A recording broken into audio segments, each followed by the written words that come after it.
So, in life, things tend to happen when you don't really expect them to.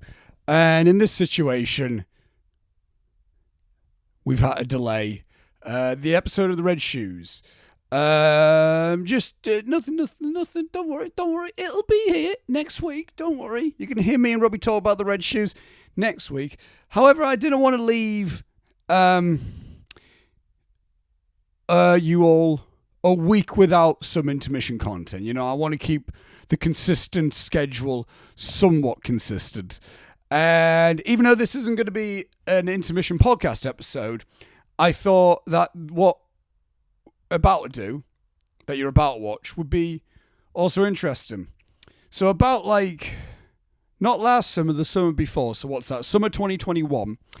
I recorded a video. I did a marathon of watching going through the world of Wong Kar-wai, the Criterion box set of a load of Wong Kar-wai films. I marathoned all those films for the very first time. I documented my first time ever watching Wong Kar-wai's films. And it's just been sitting on my hard drive. And I thought, you know what? Hey, in case of emergency, break glass, bring out the world of Wong Kar-wai. So what you're about to witness is me from the summer of 2021. So nearly 2 years ago now, watching Wong Kar-wai's films for the very first time. So enjoy.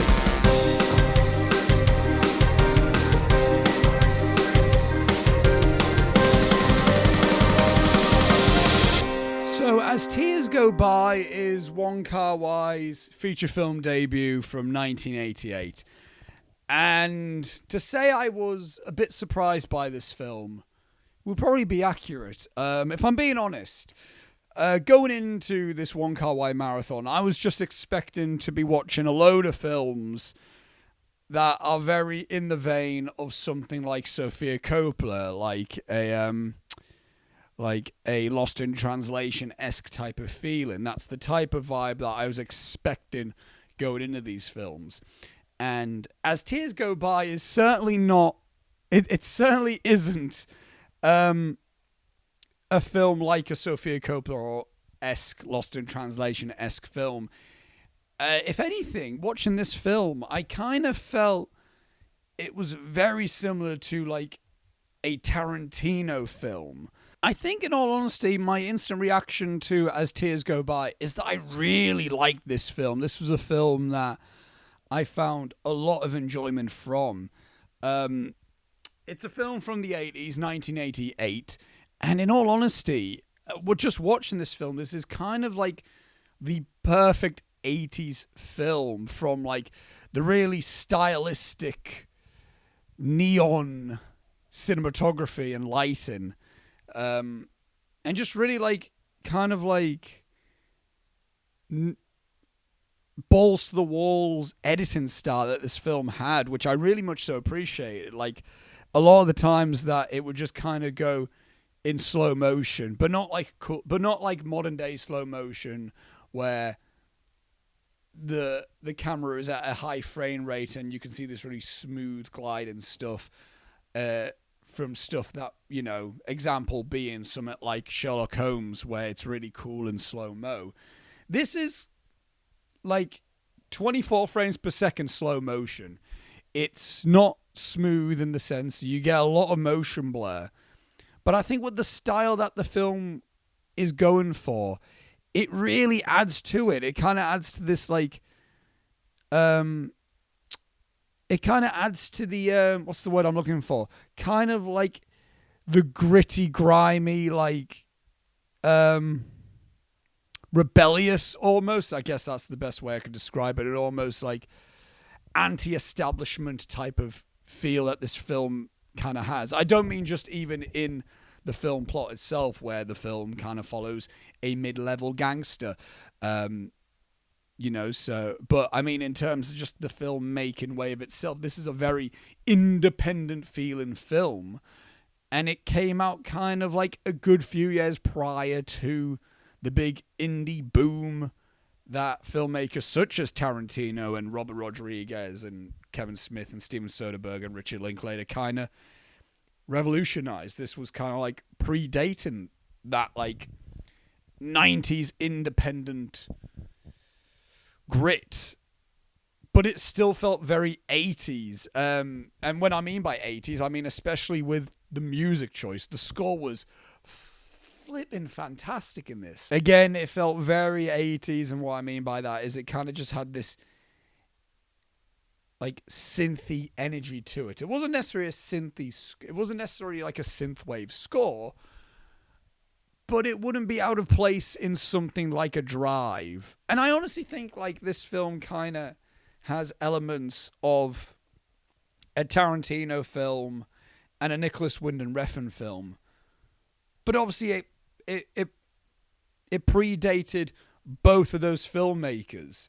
So I'm not sure if this film or if Wong Kar-wai in particular had any influence within Tarantino or Nicholas Winding Refn. I think like if you wanted to watch like this really like cool 80s film that you might not even know anything about, because even when talking about Wong Kar-wai, I've never heard about this film. This is a film that you don't hear about when people discuss Wong Kar-wai, maybe because it's not really, I don't know, I'll learn as I go on in this marathon, but maybe because it's not exactly a Wong Kar-wai-esque film. Maybe it's a bit of the black sheep of his filmography. And also it's his debut feature film. It's his very first film, and, you know, that might get lost in the shuffle. I'm sure he will be growing. He will grow as a filmmaker from this point onwards.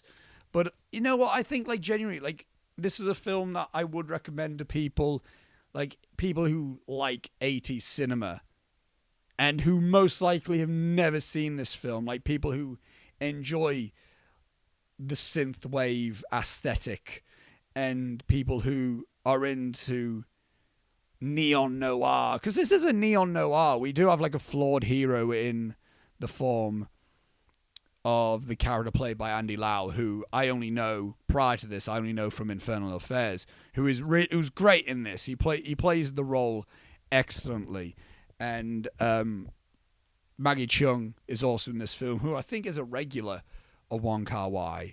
I only know her prior to this film. I only know her from the Zhang Yimou Hero, which I adore. I adore that film, and I think Andy Lau and Maggie Cheung are both excellent in this film. I don't think there's necessarily a bad performance in this film. I think someone can maybe look at this film and maybe look at some of the actors and go, yeah, they're a bit over the top, aren't they? They're a bit much. But I think, like, I could understand people may have that complaint about some of the performances in this film. However, I think with this style being so stylized, like, the film is very much so, the film isn't trying to, it's not got its foot in our reality. It is very pulpy and very crime fiction. Like, it's a cool film is the best way I could say it. You know, people smoke, and there's criminals, and there's gangsters, and there's gunfights, and there's knife fights, and all that stuff. It's just a really cool film. And I would recommend it to people, again, who like the synthwave outrun aesthetic, the neon noir genre. It's a really flipping good time, man. That being said, it's not all sunshine rainbows in terms of my opinion about As Tears Go By. I do have a negative, and this is a negative that plays quite a bit of a hindrance to my enjoyment, to having a full enjoyment of this film, and it is the romance between Andy Lau and Maggie Cheung. And if you've never seen this film and you're just watching this, first of all, I'm warning you now, I'm going to be discussing spoilers for the entirety of this marathon, so you've been warned right there. But you might be wondering why. What do Andy Lau and Maggie Cheung not have any chemistry? Are they bad at being a romantic item? And to which I say, no, actually, they have really good chemistry. Both Andy Lau and Maggie Cheung are great in the film, and their performances are really good. And they have believable sexual tension between the two and believable romantic energy. My issue with the film is that both of their characters are cousins. And I never thought in my entire life that a running criticism, a running theme, a common criticism that I will have with films on the Intermission channel is going to be involving some sort of cousin loving. Because this is the exact same type of complaint that I had with The Godfather Part 3, with the plot of Vinny and Mary. A big difference between The Godfather Part 3 and As Tears Go By is The Godfather Part 3 was just a really boring film anyway, and just it wasn't really that good anyway. That plot line of two cousins becoming romantically linked to each other just added to that rubbish of a film. Whereas with As Tears Go By, I was really into this film. This was a film I really liked this film. It was really enjoyable. And then part of me was thinking to myself, why am I feeling sexual tension between these two characters?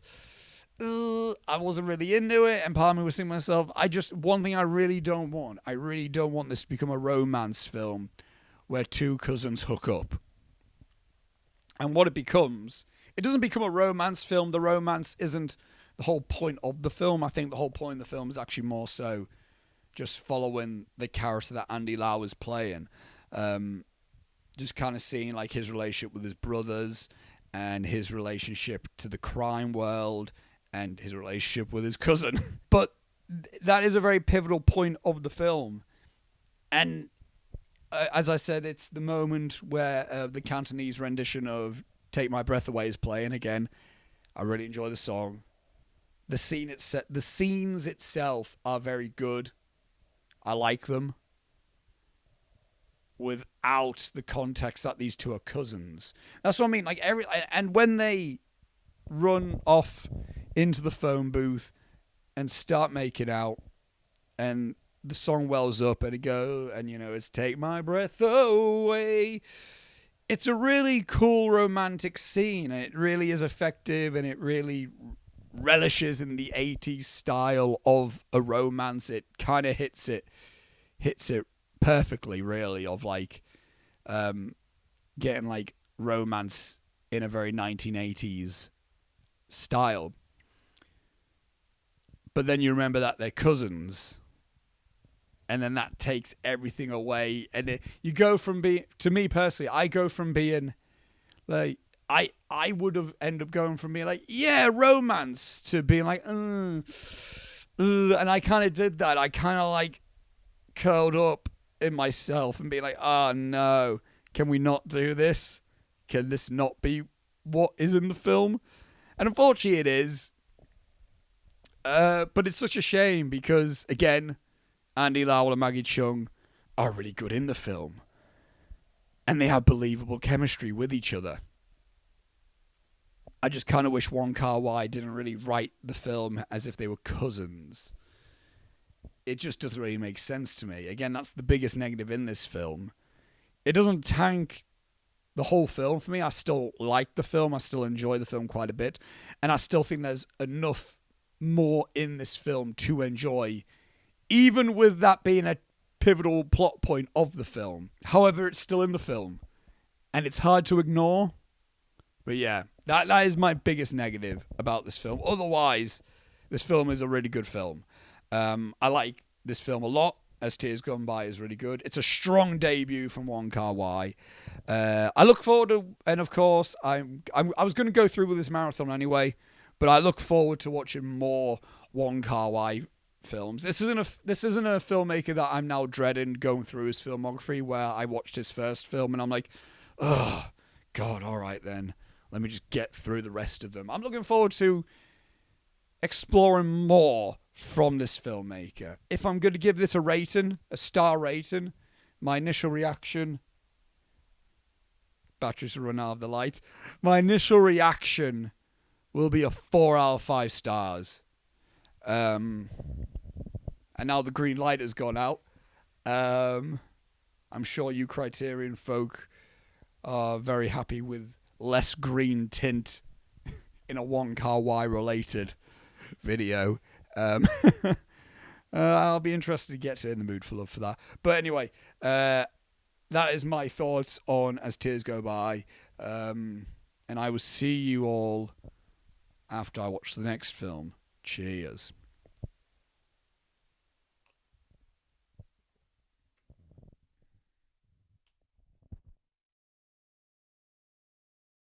So I'm quite a few hours removed now from my very first viewing of Days of Being Wild.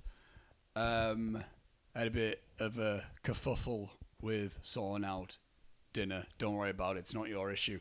So, I have now watched Days of Being Wild for the very first time. This is Wong Kar-wai's second feature film that he has ever made.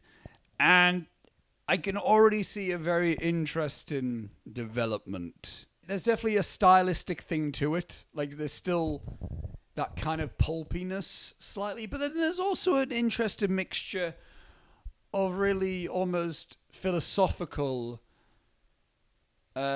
realism. It's interesting. Humanism, that's the better terminology I should use. There's an interesting mix of the pulpy stylized nature of a film like As Tears Go By and this film, which is more, it's a mixture of that and some more of like real humanism. And I don't mean real as in like, oh, this is a thing that could have took place in reality, although this is definitely a story that could have took place in reality.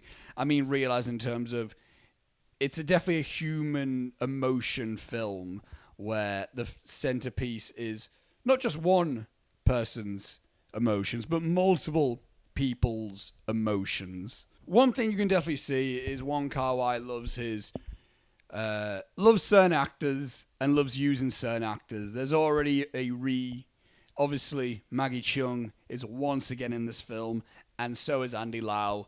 Andy Lau is also once again in this film, and also the actor, I can't remember the actor's name, but he played Andy Lau's brother in As Tears Go By. That actor is also in this film. And also Tony Leung is in this film for a small amount of time, and I'm very well aware that Tony Leung will be making another appearance in a Wong Kar-wai film. And the cinematography in this film, it's really good. There's nothing too breathtaking.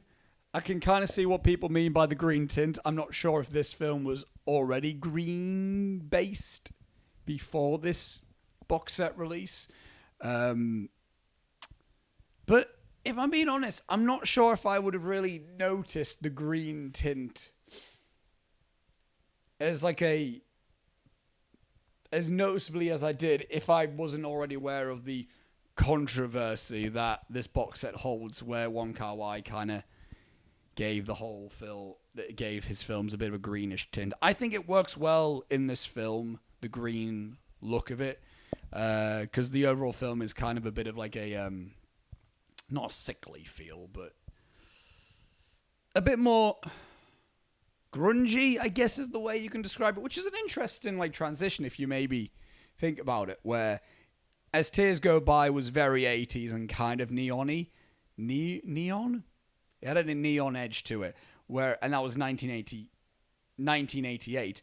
And then 2 years later in 1990, the film, his first film of the 90s being Days of Being Wild, kind of has a bit of a greenish grunge to it, and the 1990s being, of course, the decade of grunge, not only in music but also in film stuff, like David Fincher loved his grungy look. I love the use of like the shallow depth of field. There's a lot of long focal lengths in this that use a lot of like shallow depth of field, which I'm a big fan of. I love that style of cinematography. I mean, Hoyt van Hoytma is one of my favorite cinematographers, and Hoyt van Hoytma loves his shallow depth of field, and this film does it beautifully. Like, there's moments where the f-stop must be so low, like the f number must be so low, because there's moments of where someone is holding like even like a key, and it's a close up on the hand, but the actual hand itself is out of focus, and everything else behind the hand is also out of focus. And literally, the only thing in focus is the key. And there's like another thing as well where the main character Yudi, the main character Yudi, is laying on the bed, and like his right side of his face is out of focus, and kind of his left side and the background is out of focus, but the only thing in focus is kind of like his nose and his mouth. It was kind of like a dream, like a gaze, like a dream daziness type of feel. And there's a lot of that in this film. As I said, I did say like, oh, it's got like a grungy color palette to it, which I think works to an extent, but I also don't think this film is a dirty film. This film does almost have like a dream-like quality to it. Talk about Wong Kar-wai as a filmmaker that is using regulars, like regular actors and a regular cinematographer. One other director who likes using his regulars, and I mentioned him in talking about As Tears Go By. Quentin Tarantino likes using his regulars, and the reason why I'm about to bring Tarantino up in terms of comparing Wong Kar-wai to him, I compared As Tears Go By almost feeling like a bit like of a Tarantino-esque film, and I guess you could say Reservoir Dogs-ish. And honestly, I kind of think this film kind of has a bit of a Pulp Fiction-ness to it. And what I mean by that is, like, obviously, within this film, we kind of have... I think Pulp Fiction is a lot better than this film. Not to say that... a lot better. Pulp Fiction is Pulp Fiction. Like, but this film is almost like... Because we're following multiple characters. Like, I thought, like, oh, so Yudi is the main character. And there's an argument to say that he is the main character. But I don't think he necessarily... Because there's, like, a good chunk of the film, like, we see it's him and Maggie Cheung's character. And then I just think, oh, it's just going to be a film about these two. And then we get introduced to another lover of Yudi. And then in my head, I'm like, oh, is Maggie Cheung not in this film anymore? Then Maggie Cheung comes back in this film. And I think, oh, is this going to be a bit of a love triangle type of film? No, it isn't. And then we get another good chunk of the film where Yudi's not even in the film, but it's Maggie Cheung and Andy Lau. And then we come back to the Yudi character, and then later on in the film, we get Yudi and Andy Lau's character. So there's a lot of, like, interweaving characters in this film. Almost an anthology-esque story, not quite to the extent as Pulp Fiction. But even more so the way I can compare, like, in the way I'm almost seeing Wong Kar-wai's career as a mirror to Quentin Tarantino's career. If you look at their feature film debuts, Reservoir Dogs and As Tears Go By, Reservoir Dogs was very much so a pastiche of, like, old Hong Kong, like, well, not old, like Hong Kong crime thrillers. That's what Reservoir Dogs was inspired from. And you could look at As Tears Go By as kind of that. It kind of does feel like a bit of like a Hong Kong crime film. And if you look at Tarantino's sophomore film, Pulp Fiction, that film was very much so influenced by the French New Wave. And I genuinely feel if you look at Days of Being Wild, Wong Kar-wai's sophomore film, that has a very, very La Nouvelle Vague vibe to it. And I was thinking that as I was watching it, like, you almost have these multiple characters, and each character almost feels like a bit of a new wave character. Like, all the men feel very French New Wave. All the women feel very French New Wave. I'm not sure if this was at all influenced by any new wave films like Godard or Truffaut, but that's definitely the vibe I got from it. And especially moments where obviously there's like some crime-ish elements to it. There's some like stylistic moments, but then there's like good chunks of where a character is just talking about their emotions and their feelings. And especially, like, there's a lot of, like, almost borderline philosophical conversations that you would see from a French film. Like, obviously, Yudi's bird with no legs analogy that he uses, that's kind of like a through line to his character, is very Le Nouvelle Vague. There's obviously a moment where Maggie Chung is kind of just speaking. Like, she's kind of like, when she's talking to Andy Lau, that's very French New Wave, I think, where it's just a still shot on her, where she's just opening up her feelings about Yudi. And then there's even, like, obviously there's the title, but then there's even just moments where characters are just dancing for no other reason than just that they're dancing, which obviously Pulp Fiction has did that. But any, like, new, like, a Godard film does that. Like, Band Apart has, like, a massive section of where the characters are just dancing. And there's moments in this film that are just characters dancing. But it's weird. Again, this is only the second Wong Kar-wai film that I've seen. But it already feels... I can get his style. I feel like I can get his, like, whole aesthetic and everything. And I think... although I'm drawing comparisons for it to feeling similar to a French New Wave film, it doesn't feel like it's not a Wong Kar-wai film. It doesn't feel like someone's imitating French New Wave. I could be completely off the book. Like, Wong Kar-wai could maybe be like, I don't even like the French New Wave, but I can seriously draw comparisons and just emotional feelings to when I have watched French New Wave films. Especially the ending. The ending is very French New Wave, I think.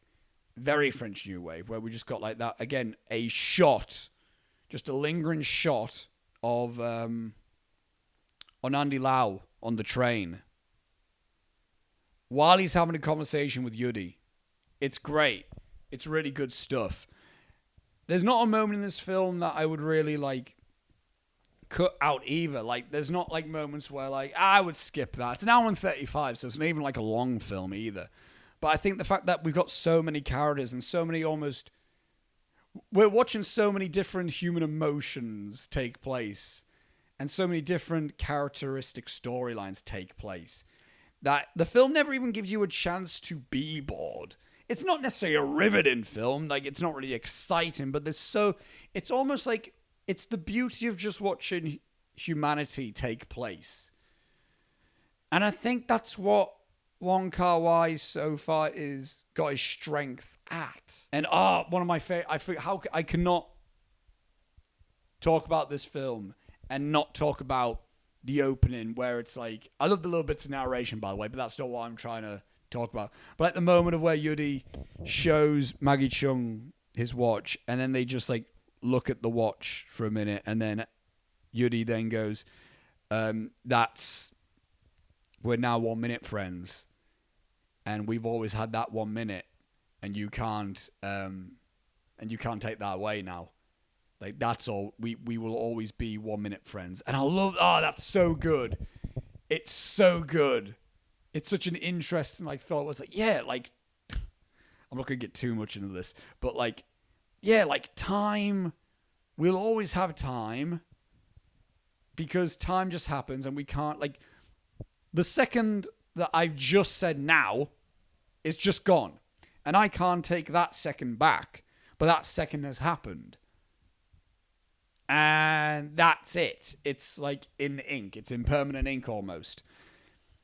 Like, you can't redo a moment in time.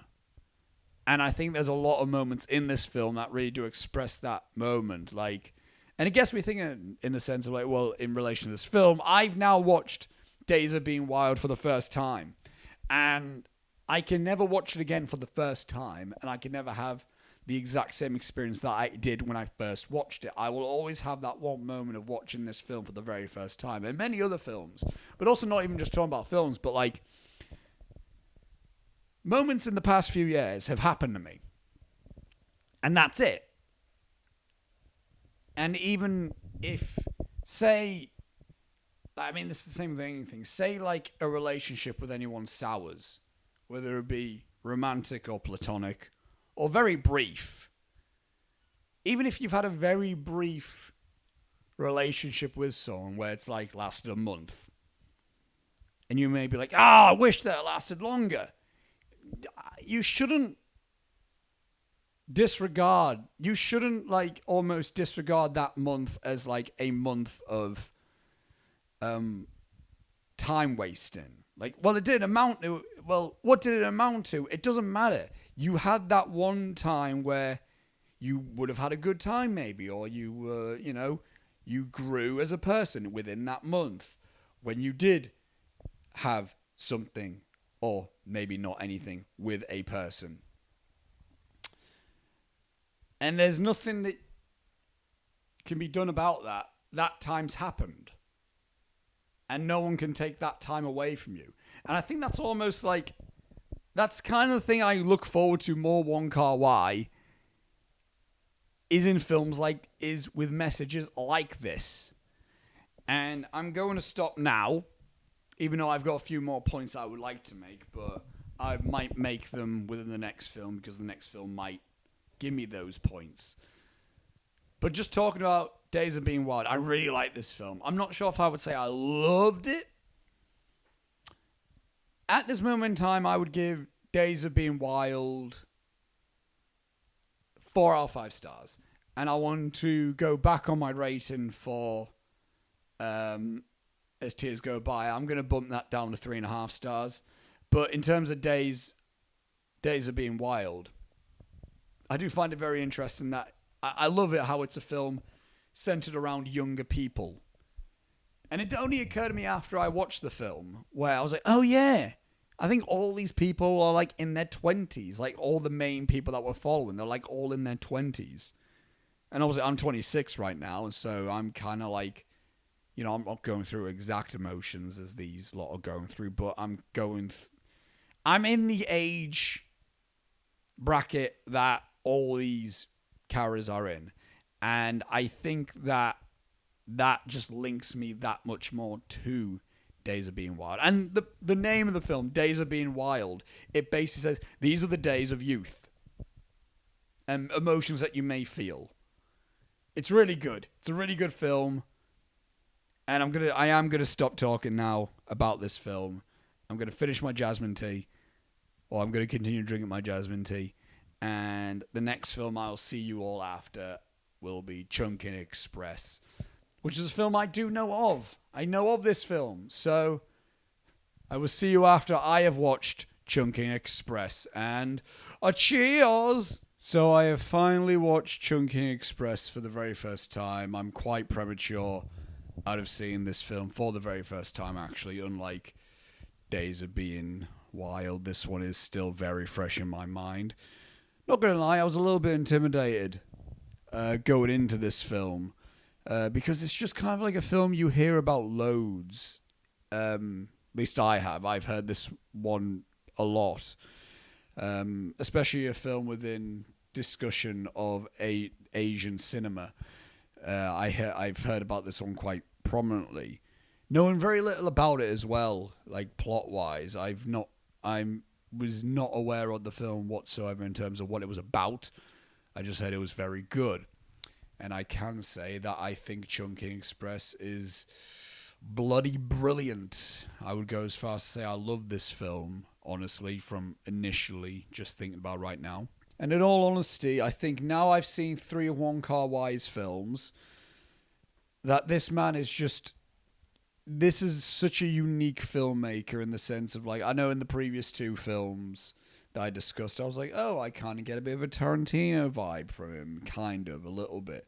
But now watching Chungking Express, the third of his films that I'm watching within this marathon, I can now see bits of As Tears Go By. I can see bits of Days of Being Wild in Chungking Express, and I can see bits of just other things that are just so, that combined are just so unique that I kind of feel Wong Kar-wai is such a unique filmmaker that there is no other ones like him. I can't say that anyone else is Wong Kar-wai-esque.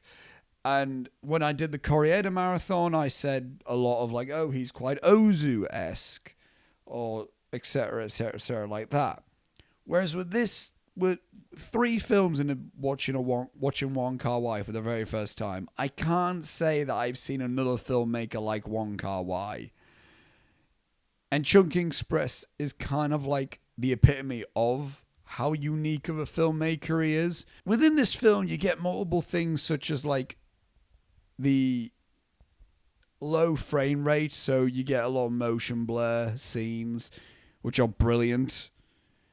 The way he tells a story is very, like, individual. Like, I can't really think of, like, especially this type of film, I can't really think of another film that goes about its narrative the way this film does it. Like, we almost get half of the film is about one story, and then the other half is about something else that's kind of linked but not quite linked. I don't know, it kept me so fascinated by the narrative so much, because I was more so trying to think to myself if I could like predict where the film was going, and I could never predict where Wong Kar-wai was going to take me next. And I was down for the journey, man. I was really down for it. It was such a great experience watching this. And I'm kind of gutted now that I have seen this for the first time, because now I can never see this for the first time again. I can see this for the second time, but I can never have the first experience of watching Chungking Express again. And I'm kind of sad about that. I think one of the things that I like about this film, and one thing that I like about Wong Kar-wai so far in general, in terms of how he tells a story, is that I find it interesting that the main characters of his films kind of go through quarter-life crises. I mean, it was underlined in there within As Tears Go By and Days of Being Wild, like films about young people, with some of the characters kind of being young men who are lost souls, and of course women as well that are lost souls. He makes films for lost souls, about lost souls. And so far, Chungking Express is the film about lost souls, because there isn't necessarily a plot. Like, if you were to tell me, oh, well, Oscar, what's Chungking Express about? Give me what the film is about. I couldn't tell you, because this doesn't really have a narrative as such. This kind of just is kind of like what I said about Days of Being Wild, and what I really liked about Days of Being Wild is that Wong Kar-wai kind of makes films just about just about humans being humans, and this is what this is about, and specifically humans in their 20s, young humans. And this film, Chungking Express, is very much so multiple. You get multiple different, like, I would say three main people who are young and going through questioning life, questioning romance.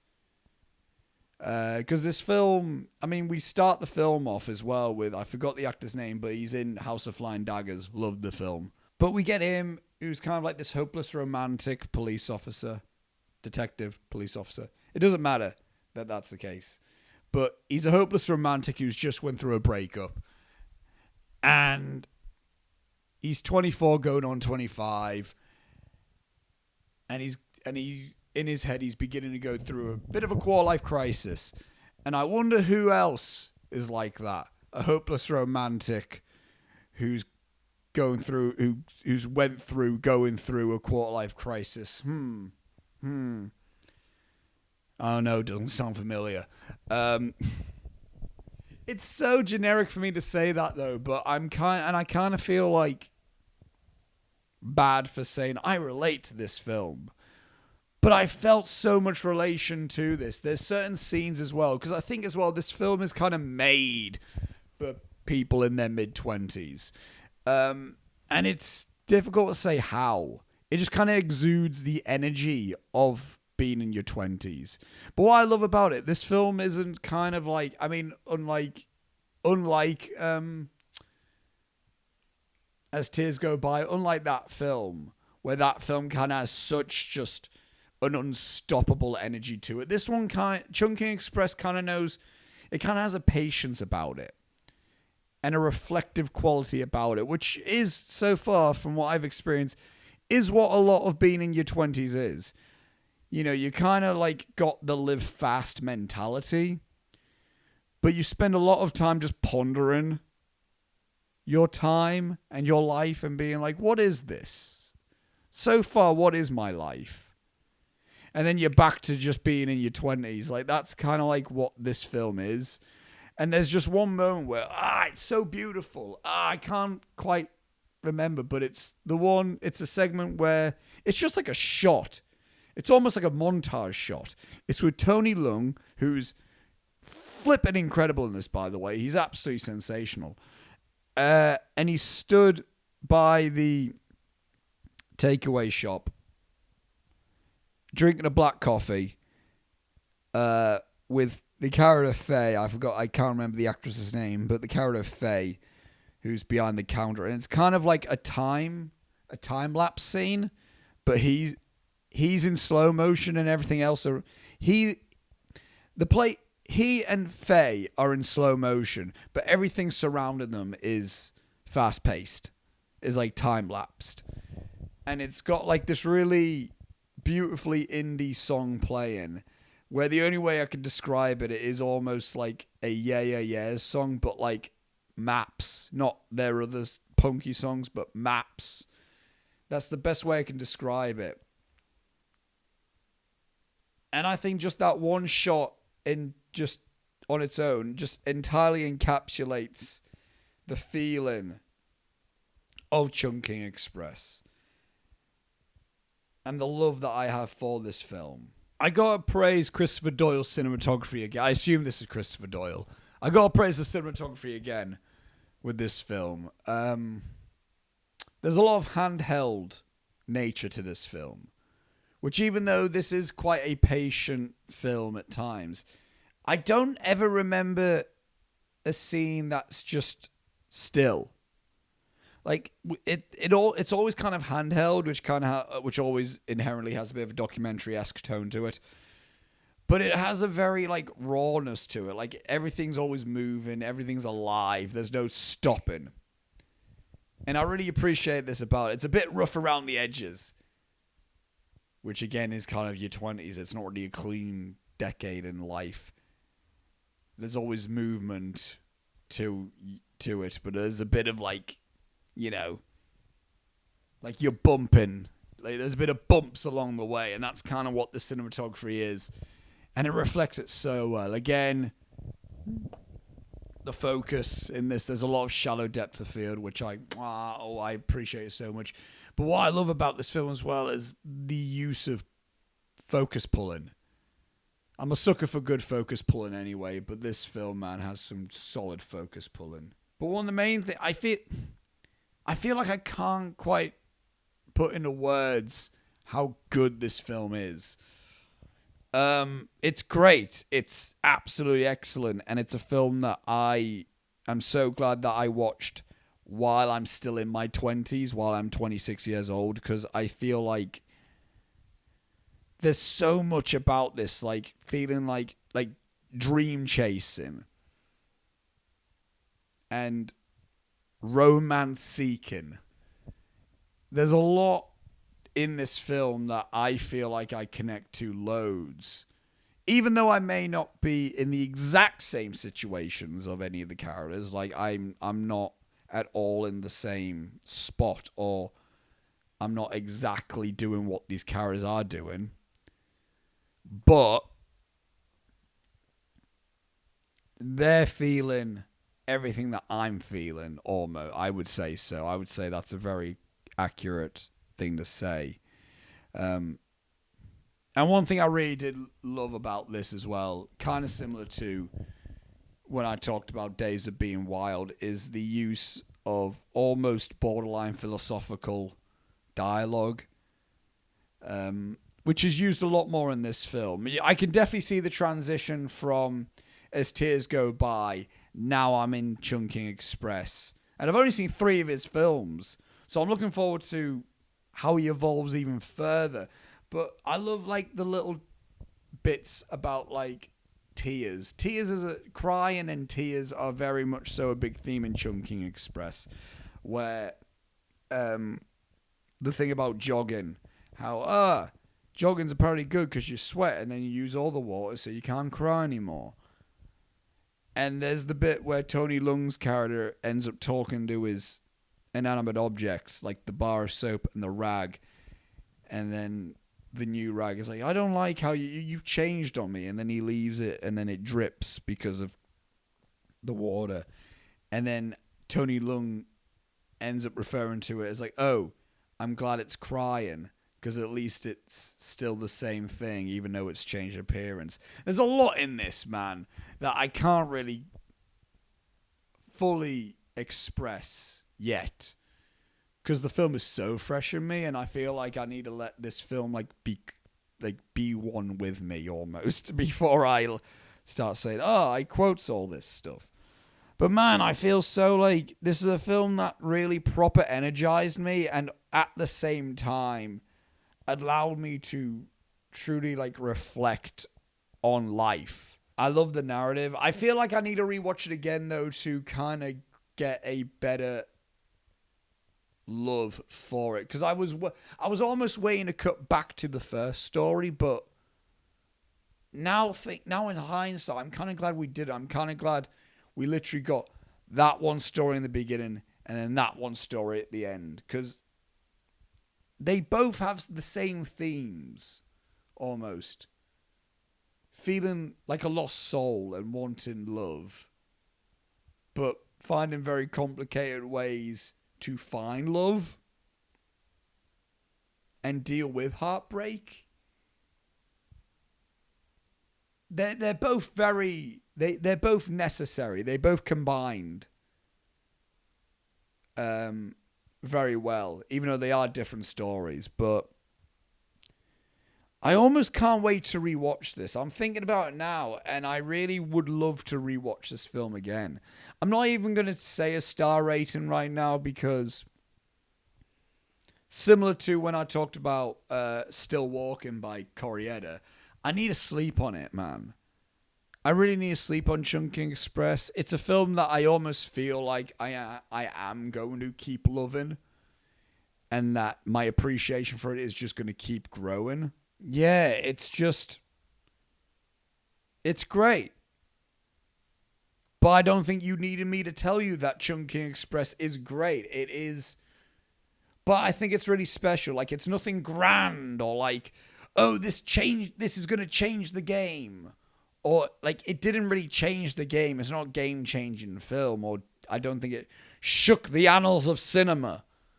But I don't think it needed to, or I don't think it was trying to. But I do think this is really an establishment of how incredible of a filmmaker Wong Kar-wai is. Because I can't really say I've seen another film like this. And I think that's really the special thing to say about Chungking Express, is that it's not like anything else. And I think Wong Kar-wai, as a result, is not like anything else as a filmmaker. Like, watching this film, man, I watched this film and I almost thought to myself, man, I would have loved to have watched this with an old friend. Because I feel like it's a film that we would have both together got something loads out of. So it's weird. It almost feels like I had already seen this film. What this film is, it's almost like revisiting an old memory. That's what this is. But it's a new experience. It's a new experience that I've just had, but it almost feels like I already had it. This feels like the best case of deja vu. Yeah. And I guess that's what the film's about. The film is about gaining new experiences, but gain it. Hang on, let me try to like reword this properly so it's not coming out wanky or pretentious, although I think this is already a bit wanky what I'm saying about this film. But I'm just saying exactly how I feel about this film, exactly how this film has made me feel. And I think the best way I can truly express how I feel about Chungking Express is that the film is about this, and the film has made me feel this, that you have a new life experience, but but that is the catalyst for an old memory that you've had. Yeah. It's a proper reflective film, man. It really is. I feel like I just need to honestly just sit for a little bit in silence while I think about Chungking Express, so if you excuse me.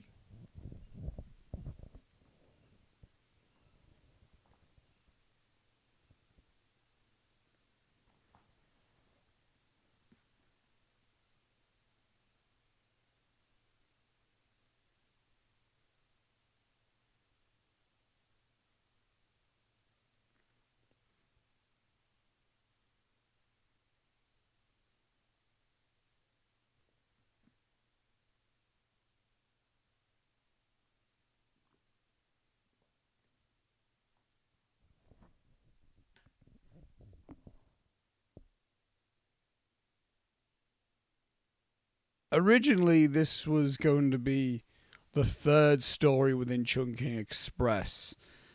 However, Wong Kar-wai kept this to one side and then decided to flesh this story out into its own film, being Fallen Angels. And then the film came out 1 year after Chungking Express, this one coming out in 1995. And I feel like this is the first Wong Kar-wai film that I don't quite... I'm not quite as enthusiastic about, which I feel a little bit strange saying. I'm unsure if the whole film was meant to be the original story, or if one story was meant to be like the third story in Chungking Express. Because like Chungking Express, this film has two different storylines kind of going simultaneously. Although this one does have more of like a connection, I guess, in terms of the link. Then again, I guess it doesn't really. Unlike Chungking Express, I seem to lean more towards one story than I do the other story in this film. Obviously, the two stories going on within Fallen Angels is there's this one hitman who is wanting to quit the hitman business and move away from that life, who also has a partner who cleans his apartment, I guess, and she ends up becoming a bit infatuated with him. And I thought this was going to be the whole film. However, there's a second storyline going on where there's there's a mute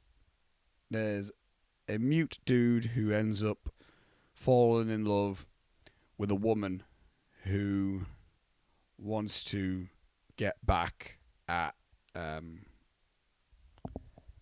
prostitute that she feels that has stolen her ex-boyfriend. And I wasn't so much interested in the story with the mute. I was much more interested with the whole premise surrounding a hitman wanting to get out of the hitman world. Yeah, although it's about a hitman and all that stuff, I felt like there was a bit more of an underlying relatability to it, in the sense of, again, it's another theme of a Wong Kar-wai film of just multiple lost souls kind of floating around this one city. But unlike Chungking Express, where I feel like Chungking Express was a lot more of an optimistic type of film, I feel like Fallen Angels has a bit more pessimism in it, which might dictate my feelings towards it. But usually I'm okay with pessimism in film. And that's the thing, I want to like clarify, it's not like I didn't like Fallen Angels, I just didn't love it like I did the other films I've already discussed of Wong Kar-wai, which I don't know, I found interesting. Because at the start of the film, I thought I was going to adore this film, because again, the start of the film is mainly just the hitman storyline. One thing I do have to say, I do think this is like Wong Kar-wai's most abstract experimental film. This film is mostly wide angled lenses, so much so to where it's so wide angle that the edges of the frame are a little bit distorted, as if we're almost borderline in fisheye. It never goes fisheye lens, but it's this like almost like, again, kind of like a dream gazy type of, like you're in a daze with it, which has been a theme in all of Wong Kar-wai's films, is this dreamlike daze about it, which I love. I love the aesthetic. Again, Christopher Doyle being the cinematographer for this film. I can't say anything negative about the way the film looks. Really about how the way the film is made. I think the way the film is made is really cool. It's and again, as I said, it's quite experimental and avant-garde, if you will. Like, there's a lot of like experimentally interesting moments where we go from being quite very vividly green to then just black and white. And there's also some shots that are shot through a window, or like just a shot focusing on a mirror. So we almost get a somewhat distortive view on the character that we're watching. It's interesting. I was never disinterested in the way this film was made. If anything, I think the filmmaking of this was the strongest point of it. Now I'm 4 films into Wong Kar-wai. I just feel like I'm really infatuated with his filmmaking style, because it's so, again, I can throw people out there that I feel have done similar, that I feel somewhat similar to. Like, I can throw Quentin Tarantino out there. I can throw out Jean-Luc Godard in there. There's many different types of filmmakers which I think you can say resemble Wong Kar-wai, but the fact that Wong Kar-wai kind of gets all these filmmakers' uniqueness. Again, it's not intentional, because obviously I don't think that he was like, oh, I'm going to do what Tarantino does. I think he might have been inspired by Jean-Luc Godard and Le Nouvelle Vague. And he repeats certain techniques, again, like the low frame rates used a lot in this, which I think is uber cool and stylistic. The wide angle lens. I don't think there's really a still shot in this film, if at all, really. There's a lot of handheld, which really adds to the liveliness of the film. Like this film's got like, his films have a pulse to them. Even though I think Days of Being Wild, which is I think his quote unquote slower film, I still feel like that has some like a life and an energy to it. And I think with this film, with Fallen Angels, this is the most weird and experimental of his films. This is his least accessible film. I just personally feel like I would have rather have stuck to one storyline as opposed to going between 2 different storylines. Because again, unlike Chungking Express, with Chungking Express, I felt an attachment to both storylines, and I felt a fascination and a connection with both of them. With Fallen Angels, I just kind of wanted to stick with the Hitman storyline. Like, even everything about that Hitman storyline, like with his partner and with his the blondie, like that whole like everything about it was just really cool. And I would have liked it a lot more if we were able to just stay with that film for a whole 100 minutes. And likewise, I feel like the storyline of the Mute, I feel like he's good. He's good. I forgot the guy's name. Takeshi. No, that can't be right. Hang on. No, I was right. Hang on. It's Takeshi Kaneshiro, who plays the Mute in the film, and he was also in Chungking Express. I really liked him in that, and he's also in House of Flying Daggers. He's an actor that I've now discovered that I'm a big fan of. And I think his performance was really good in this. It was just the character and the story surrounded him I didn't feel massively attached to. And then again, I even think like that storyline could have been really good even if that had a separate film. I guess my main comment about Fallen Angels is that I found it difficult to connect to it. And I can appreciate, again, I love the filmmaking of it. If anything, the filmmaking is highly inspirational. And I really do love like Wong Kar-wai's method of filmmaking of like, it's very DIY. It's very do-it-yourself in the sense of like, let's just get a camera and let's just do these films. Let's go from like this really vivid, vibrant green line and then just go to a black and white shot. Let's move this camera in really interesting ways. Let's have these stories about these lost souls and them trying to find their place in the world. Again, I think I'm not like dumping on the storyline because again, this is another addition to Wong Kar-wai's films that are about lost souls, which I love. I love a good film about a lost soul. And again, there's a story in there which I love. It just didn't get its time to really breathe and be fully fulfilled, I don't think. So, I don't know. The first Wong Kar-wai film that I am not completely well into. But not one that I dislike. I need to very much so emphasize that this is a film that is very good. And I find it interesting because I had a little glance on Letterboxd and I looked at Karsten Rundquist, his thoughts on this film. Because I saw his thoughts on Chungking Express was like, he didn't really care for it. He couldn't really connect to it. Whereas with Fallen Angels, he was like, oh, finally a Wong Kar-wai film that's clicked for me. I love this film.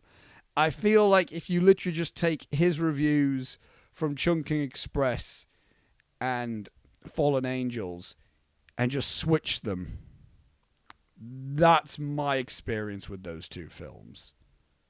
But yeah, I liked Fallen Angels. I just wish I liked it more. Yeah. I'll see you all after I watch Happy Together. Mm-hmm.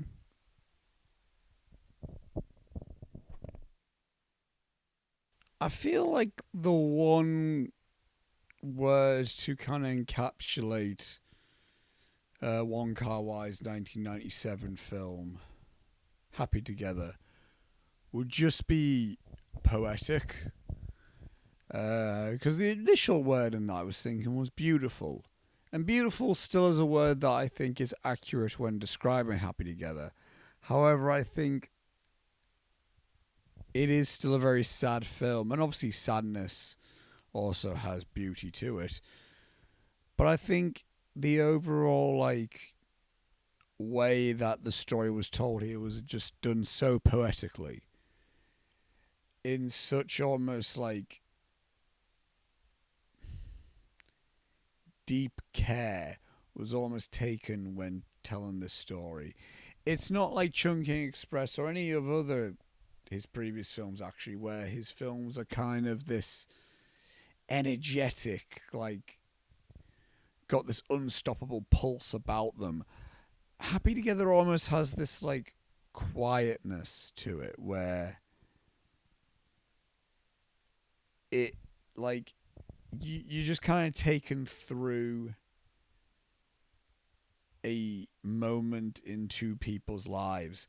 And even the more quote-unquote stylistic Wong Kar-wai-esque filmmaking approach to it, like when there are moments where the frame rate ends up lowering, it's done more so in a moment where, how if there's a certain moment in your life where where you almost feel like, oh, and time slowed down in that moment. It's almost like that's moments, like that's when Wong Kar-wai chooses to use like his stylistic approaches to it. And one moment that I can like specifically think about, like that comes to mind in terms of a Wong Kar-wai stylistic approach, but done in a very patient way, is during the moment where Leslie Chung and Tony Leung are. It's when Tony Leung gives Leslie Chung a cigarette, and Leslie Chung then asks Tony Leung for a light, and then Tony Leung gives him his cigarette, and then he lights the cigarette through his own cigarette.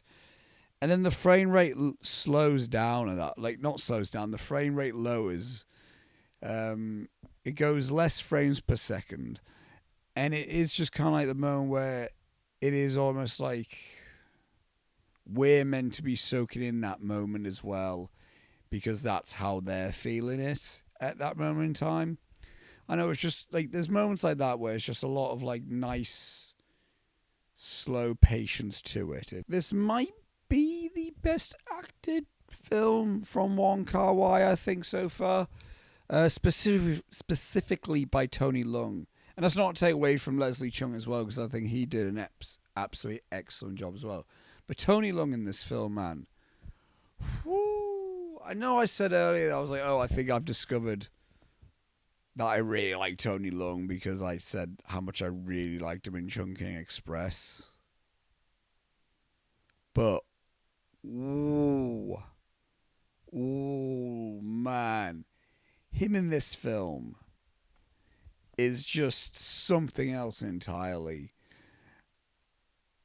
Again, it's such like a reserved, quiet performance, but there's so much to it. Like, and man, I can't not talk about like there's a few scenes in this film that really like got me in terms of emotionally. And it's a moment where there's a moment where Tony Leung and Leslie Chung are arguing in the apartment, and yeah, that was heartbreaking. And the moment where Tony Leung got given the tape recorder from his co-worker, which I love that concept as well. How someone's like asking someone to speak into a tape recorder. It's like, you're my only friend in this town, and I don't like photographs. It's such a cool characteristic that I'm surprised I haven't seen that more. Like, I would have thought that would have been like, it would have almost been like loads of 21st century hipster films would have done that loads, where there's just a character who has a tape recorder instead of a camera. But I don't think I've seen it as enough as I think I probably would have done. But when I think it's Chang, that character, when he leaves and goes, I'm going to go dance here, and then Tony Leung just kind of like holds it, and then he starts sobbing and crying.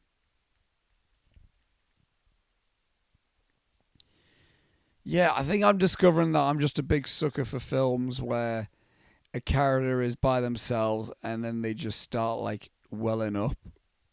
Like not even full on bawling crying, but start welling up. Because there's that scene in the Criterion film, like Father Like Son, which nearly got me.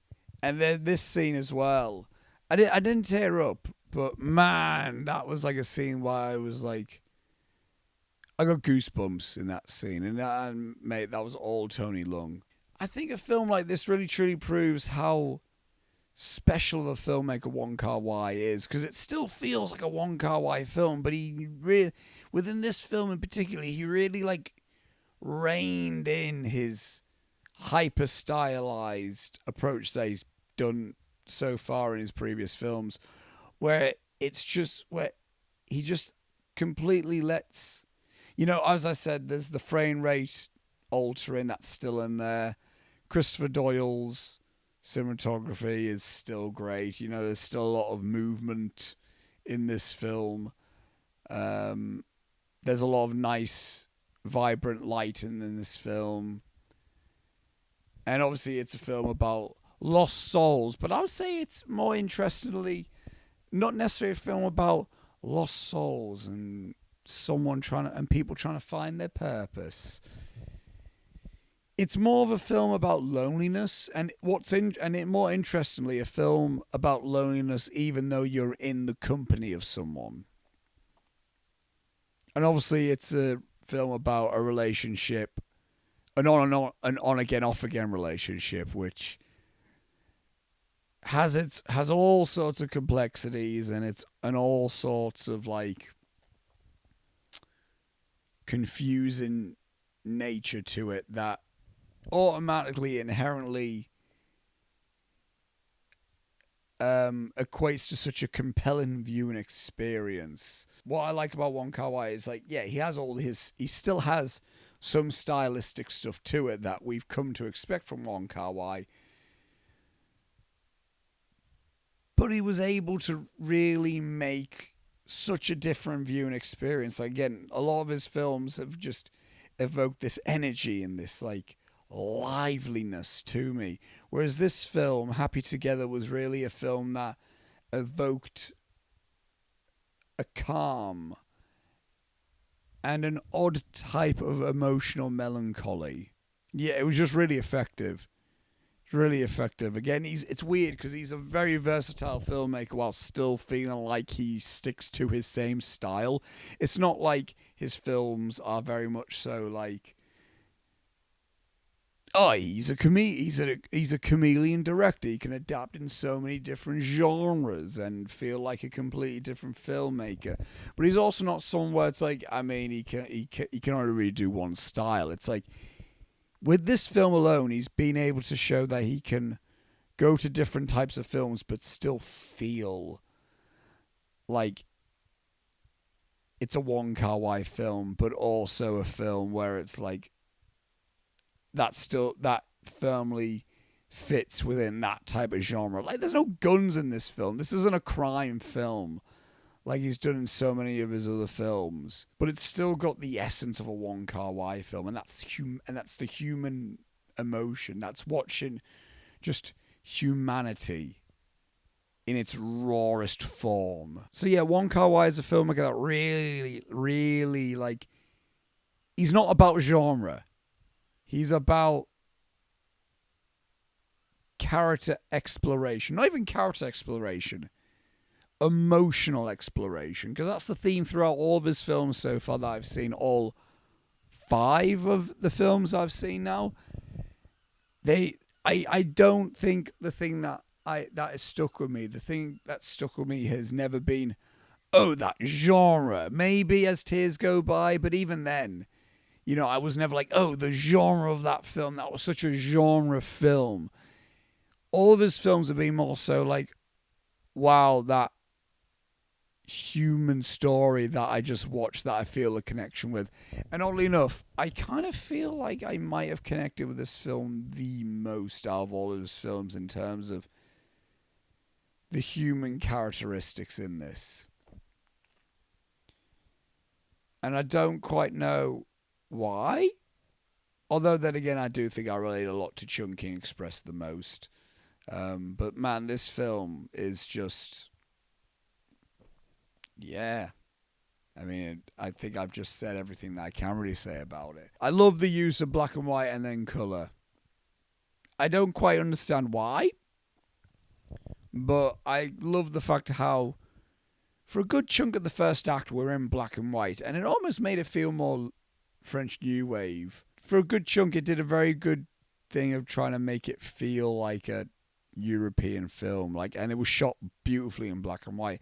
And then when it switched to colour, it was really nice. The colour was really welcomed.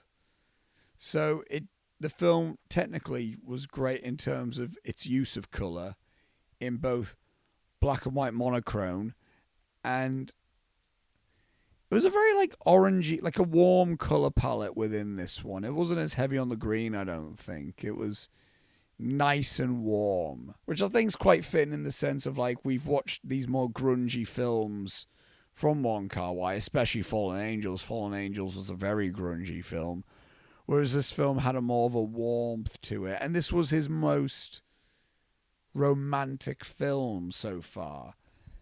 And I know it's about a romance, but all of his films have had romance in it, but this film feels like his most romantic that I've seen so far. I mean, there's a lot more heartbreak than there is love in this film, but I feel that's what makes it more romantic.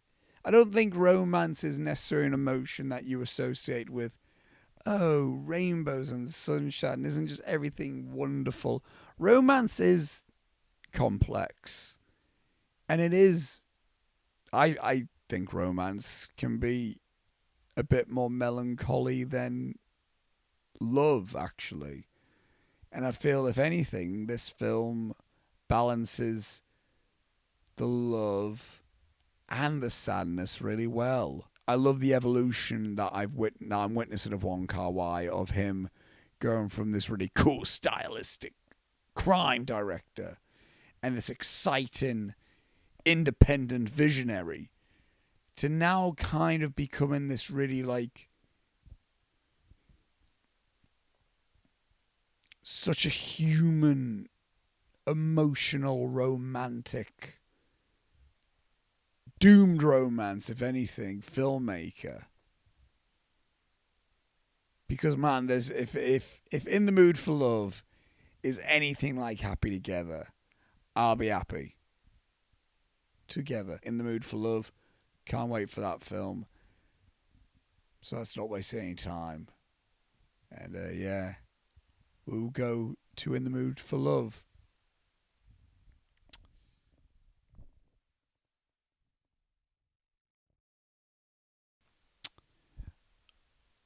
When I say I was worried about going in this film, I mean I was quite intimidated.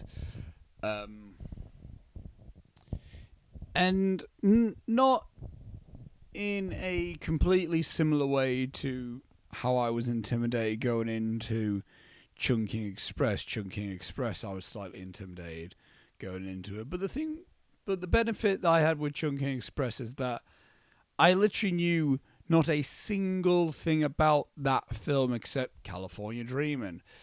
That's the only thing I ever knew about Chungking Express, and then I watched the film.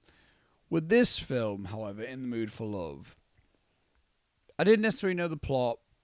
All I knew about the film was it's a romance film, specifically a doomed romance film. I've heard nothing but incredible things about this film.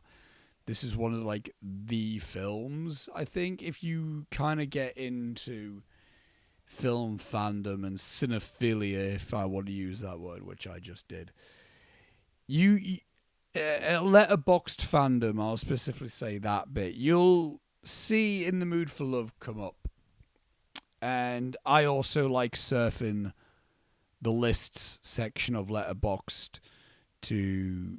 Specifically, I like searching through the films, and then I like good to go through lists that film is in. And a lot of films that I love are in lists accompanied by In the Mood for Love. And I'm personally someone that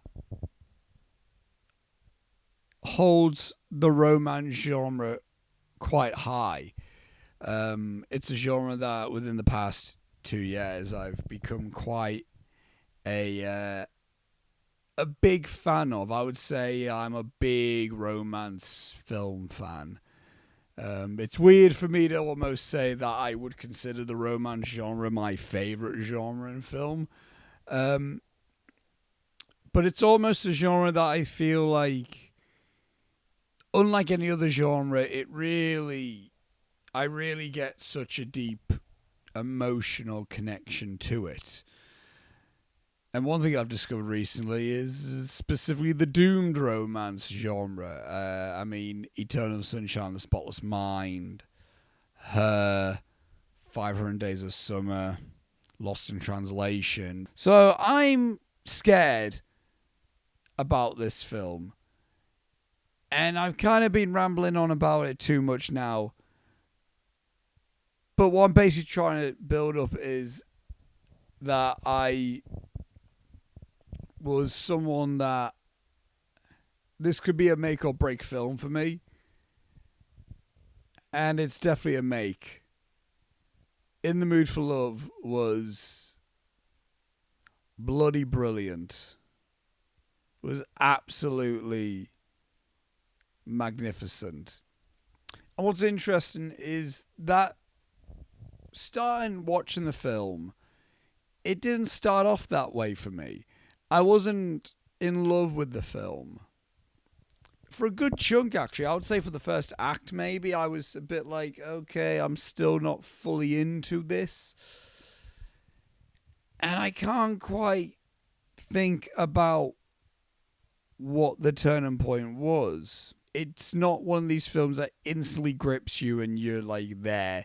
It's a film that definitely is made for you to truly soak up the atmosphere and truly like soak it up for the entire like 98 minute 98 minute runtime. It really is it's the most different Wong Kar-wai film I think I've seen. And I feel like a broken record when I say this, but the man has made a film that at the same time feels exactly like all of his other filmography that I've watched so far.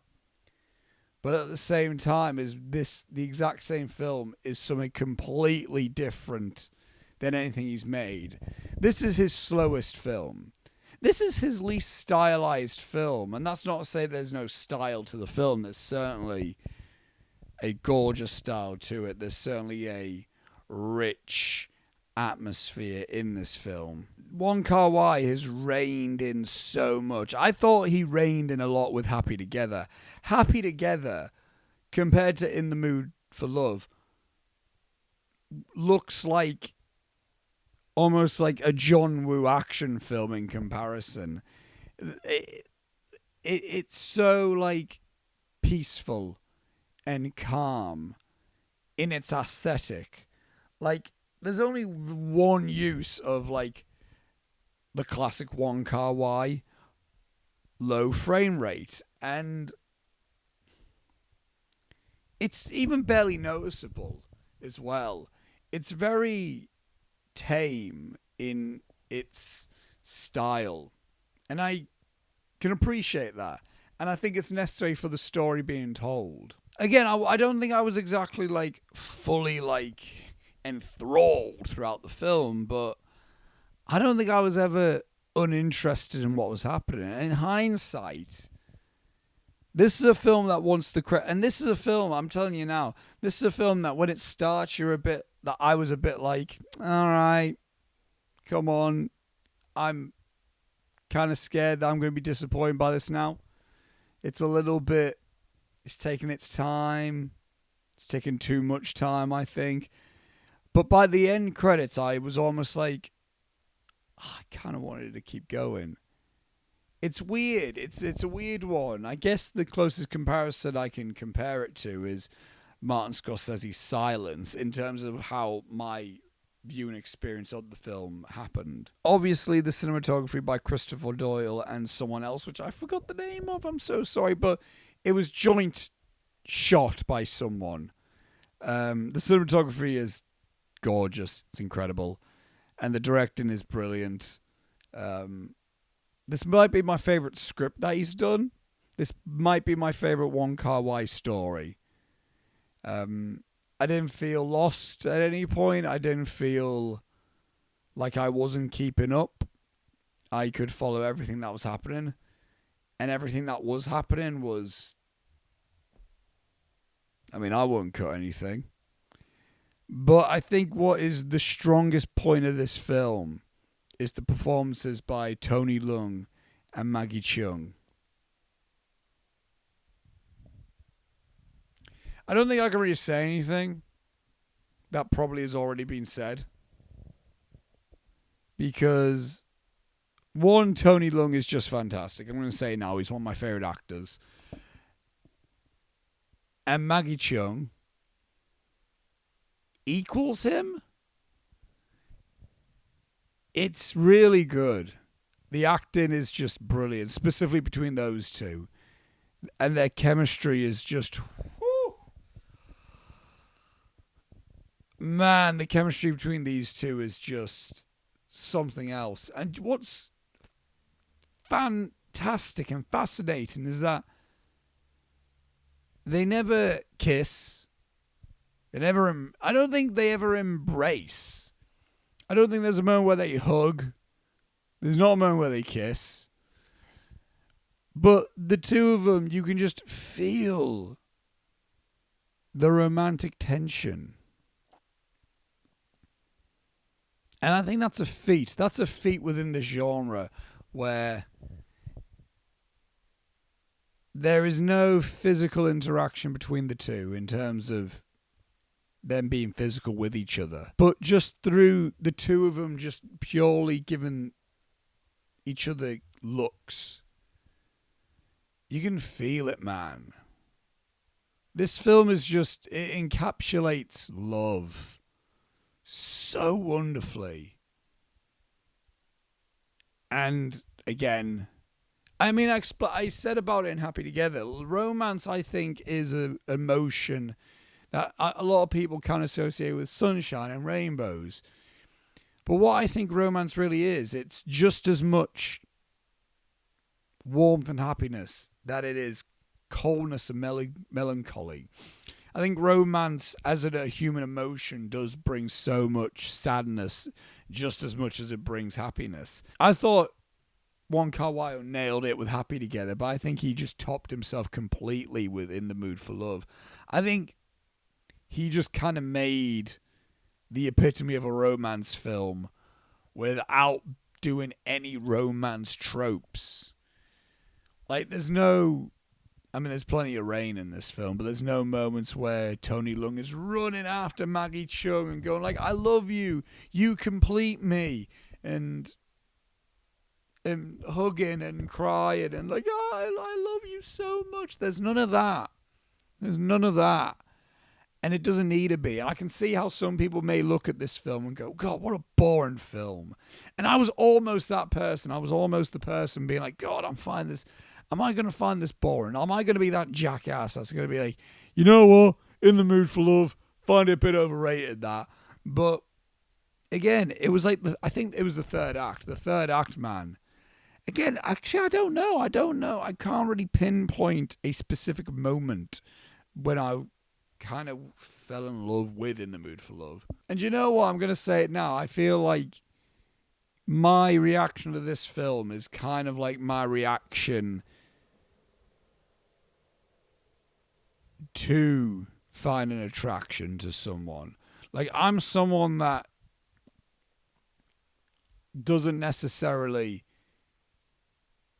see... I'm not someone that, like, love at first sight. I'm not that person. I'm someone that may see someone and then be like, that person is attractive. But then that's just my overall emotional response to that person.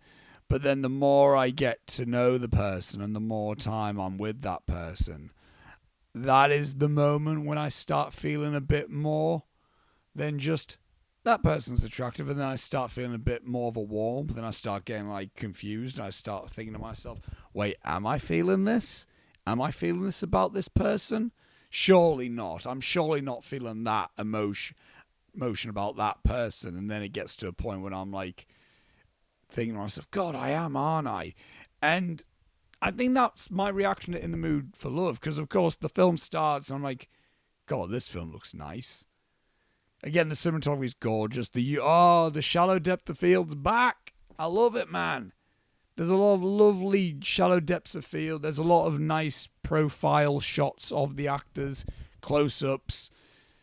The red lighting's gorgeous. It's stunning. It's stunning. I mean, if you've watched the Vertigo episode of the Intermission podcast, you know how much I love a green and red color palette, and there's a good green and red color palette in this film. It's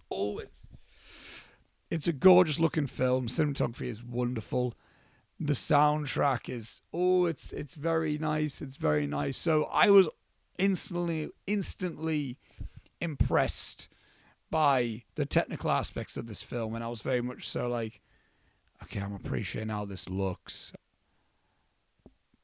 but I'm not sure if I'm necessarily fully connecting to this film on a deeper level. And the more the film went on, and the longer the film went on, and the more time I spent just watching it, the more I went through the emotions of, wait, do I love this film? I think I do love this film. Surely not. Surely not. Because nothing's really happened to make me love this. Except the time that I'm spending with it. And I mean, that's what I mean when I say this kind of just nails the feeling of romance. Is the actual viewing experience watching it is almost like developing a crush on someone. And I mean, there's that line that Tony Leung says where it's, I mean, I guess I'm paraphrasing, but where he's stood with Maggie Chung outside in the rain, which those are my favourite scenes, by the way. Those scenes are the best. I'm a sucker for a scene. I'm a sucker for anything in a film where two people are, where it's a romance and two people are just kind of walking in a street. I mean, the Before trilogy is my favourite trilogy of all time, man. Of course I'm going to love this type of shit. And it's the moment where they're stood out in the rain and he kind of admits to her that he is in love with her. And he didn't want to be. But it just happened. And it's his delivery and it's Maggie Chung's reaction to it that makes that film all the more special. Like that moment, shall I say, it makes that moment all the more special where it's just, yeah, I mean, it's painful. Again, that's what I mean. Love's so painful because you can't help who you fall for. You really can't. And this film is exactly that emotion. The story, it's exactly that story of like just being with someone and then like, I won't fall for you, but I'm finding it really difficult not to. And you can't stop how your emotion feels. And I think this film kind of like does that so perfectly of like dealing with that emotion. And there's one more. I need to talk about this one moment. It's somewhat towards the end. It's the thing that takes place in Hong Kong, 1966, and it's the one when Maggie Chung goes back to her old apartment with the people that she was living with, and she just kind of goes out to the window and she looks out of the window and then she starts tearing up. And I'm starting to get a little bit emotional from that moment. And I'm like, that's interesting. Is it because like a thing where she just remembered Tony Leung? Like just that little one moment where she just remembered him. And then it cuts to the scene of Tony Leung going to his old apartment. And then he looks out of his window and then he just gives a little smile.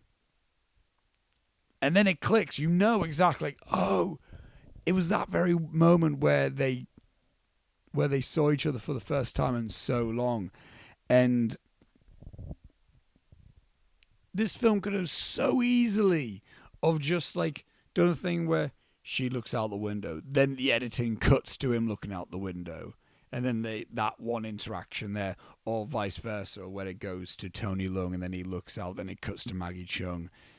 But no, we get the scene from Maggie Chung and then we get the scene from Tony Leung. And all I'm saying is La La Land wishes it can do a moment like that because, man, did that, like, it's so simple. But it was done so beautifully and so effectively that I think that one moment made the entire, that encapsulated the whole flipping film for me. And it's a simple editing choice, and it's a simple choice by Wong Kar-wai, but I think it just makes the whole film up. Just that one moment. And one other thing I love in terms of one about shot-wise and cinematography-wise, we never see the faces of the husband and the respective spouses of Tony Leung and Maggie Chung. It's always over the shoulder or like below the waist or something. We never see them. It's like there's the moment where Tony Leung is talking to Maggie Chung's husband, and it's just the shot is just a profile shot on Tony Leung, and we don't see the other husband's face. It makes it so much more intimate to the fact of like we are within that. The only people we are really that close to is our two main characters, which I just think makes the romance so much more magnetic. And it's a simple choice, but it's a choice that really works effectively. And I think that's the film itself. This film is very simplistic and very simple,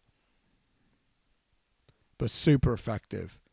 And again, considering Wong Kar-wai is such a stylistic, hyper-stylized filmmaker, I would have almost expected this film to end up still being that. But this film really went subtle. And it needed to be for it to be as effective as it is. Again, I think my only true negative is that I wish it was longer. I wish I kind of spent more time with these two. I almost wish this was like 3 hours, like EE, another Asian film from 2000. I almost wish In the Mood for Love was like a 3-hour romance epic. Because I think I would have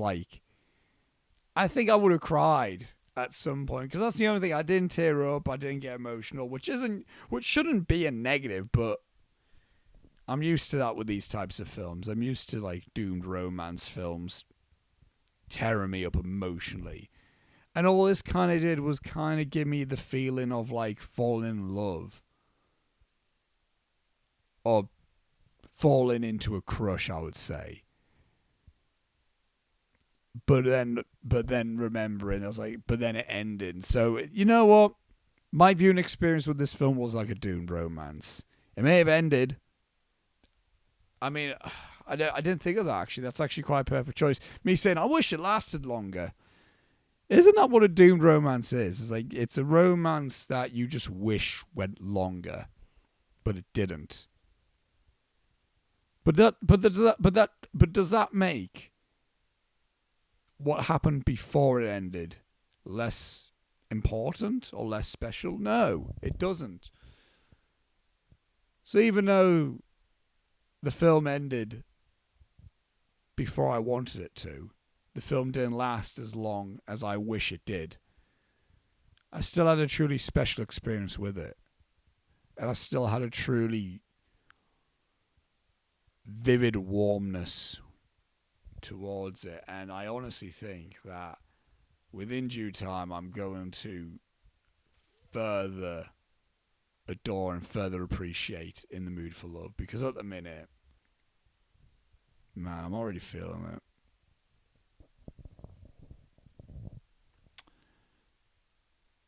And we've still got one more film left.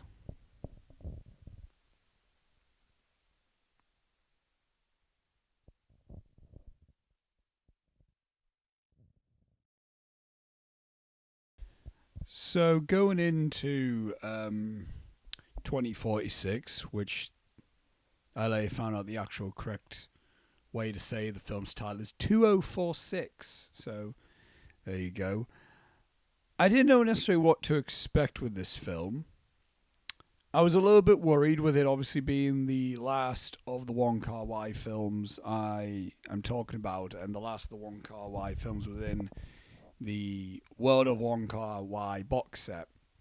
And I was worried more so because after watching In the Mood for Love, I didn't want the film, like my Wong Kar-wai journey, to end on like a sour note, because I feel like I probably hit the high point within the Mood for Love, and I was scared that like, oh, is this next film just gonna be an okay Wong Kar-wai film? And much to my surprise, I think that I love this film. I feel like it might somewhat be on par with In the Mood for Love to some extent. I don't necessarily mean in exactly the same ways that In the Mood for Love connects with me, because both these films are two very different types of films. This is kind of like a culmination of everything that I loved in each Wong Kar-wai film combined into one. And it's even got a lot of returning actors. Obviously, the lead is Tony Leung, who... I mean, I'm going to be a broken record if I once again say that Tony Leung is amazing in this film, because he's amazing in this film. And more than anything, I think Tony Leung, watching this film and then looking back at all of his other performances in hindsight from all of Wong Kar-wai's other films, I feel like Tony Leung really gives off James Stewart vibes to me,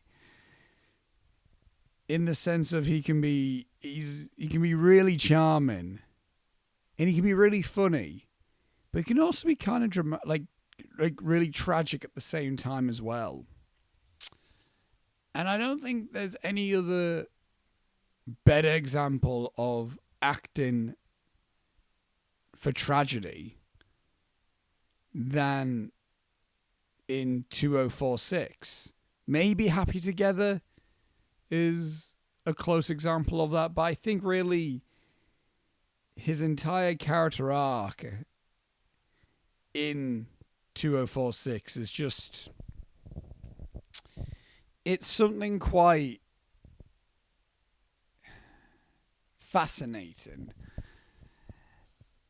And like the film itself, I think the film is just such a fascinating film. It's not really simple. And once again, I'm going to say this is not like any other Wong Kar-wai film that I've seen, but at the same time, you could totally tell it's a Wong Kar-wai film.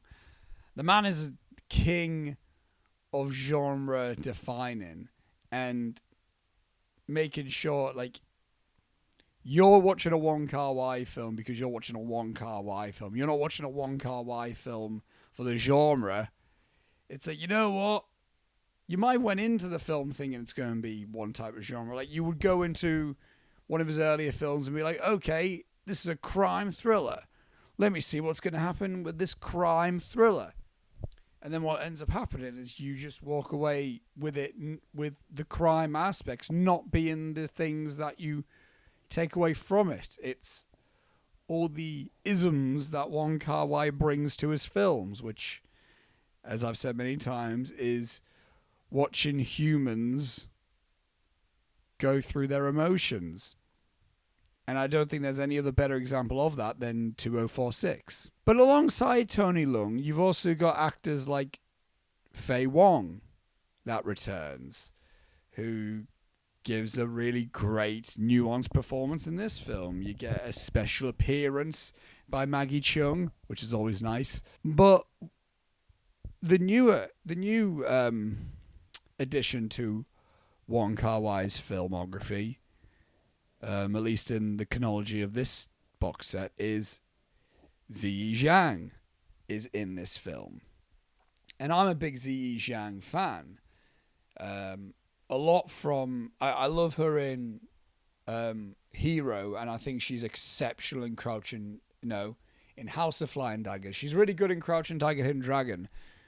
But I think she knocks the performance out the park with House of Flying Daggers. But I think genuinely this might be her best work that I've seen from her. It's so... I think it's a combination of her and Tony Leung in this film.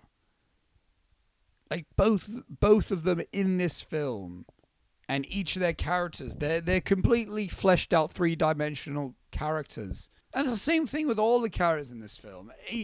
This film does a brilliant job at, like, we get given our protagonist, who's Tony Leung, and obviously he has his own sadnesses and melancholy things that he's bringing with him.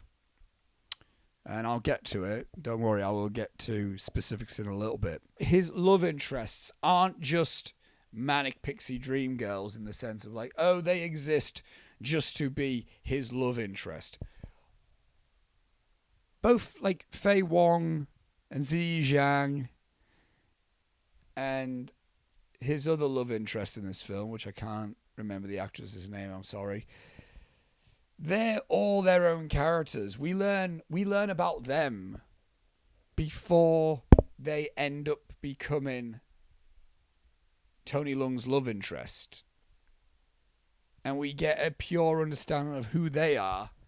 And then when Tony Leung starts having a connection with them, that's what makes the emotional payoff so much more rich, I think. I did not expect, when going into 2046, I did not expect to be heading into a sequel to In the Mood for Love. But what I like so much is the film doesn't just replicate the aesthetic of In the Mood for Love.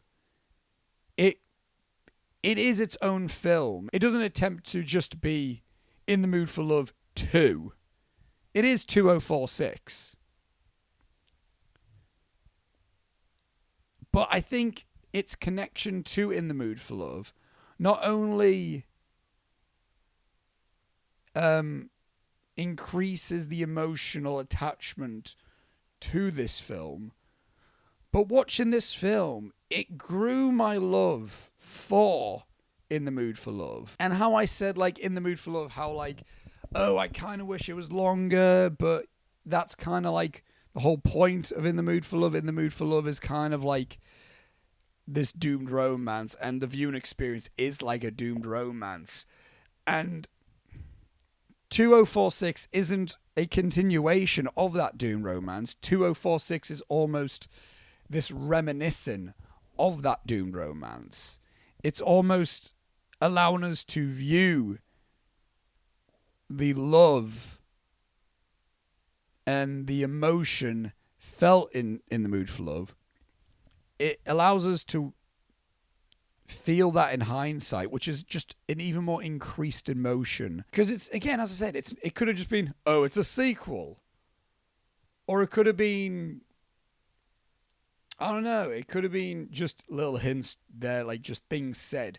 But it's not like little references to In the Mood for Love. We're following the same character. Straight up, it's the exact same name, it's the exact same actor. It's the same backstory. Everything's the same with Tony Leung as Mr. Chow. It's such an accurate representation of trying to move on. You try to change as a person. You try to be like, well, I'll see, I'm moving on. But there's always that deep underlining sense of melancholy that you feel from that broken relationship. Or that feeling that you no longer have, which I think this film is so accurately like that. This film is so much like different and advanced from In the Mood for Love in terms of the filmmaking and everything about it. But there's still that underlying like feeling and emotion that is so connected to In the Mood for Love that I think you could watch 2046 and still enjoy it as its own separate film. I don't think it relies on In the Mood for Love. I don't think you need to watch In the Mood for Love to fully love 2046. Like, that's not necessary, but it will strengthen your love for both films, I think. As well as romance and love and longing and romantic grief, I guess you can say, as well as all those emotions. What I think this film also does so incredibly at is the how it depicts creativity and specifically a creator. Like, one thing I loved is there's a moment where Tony Leung is at his desk and he is trying to change the ending to make it a happy ending, which I can't even put into words how incredible that whole section of that film is. But when his pen is hovering over his his notebook, and then a title card pops up 1 hour later, and then just cuts back to the pen hovering over the paper, and I'm like, yes. And recently, I'm currently in a bad, dense case of writer's block. And there's more in this film as well that happens that really kind of helped me through the thought of writing again. Because even as early as like yesterday, like last night, just the thought of like trying to go back to this script that I'm trying to finish right now, the thought of it was just so like daunting. Like, oh God, I can't finish it. I just can't finish it. But now watching this film, honestly, and seeing how Wong Kar-wai depicts creative struggles, kind of got me thinking and being like, wow, yeah, this is just like exactly what I needed right now. I also can't speak about 2046 without talking about how it handles going from the real world and the sci-fi world, the world of 2046, the year 2046. We jump between a sci-fi aesthetic and the real life aesthetic. The sci-fi aesthetic is the story that Mr. Chow is writing, and apart from just being a gorgeous sci-fi aesthetic, this is the type of sci-fi that I love.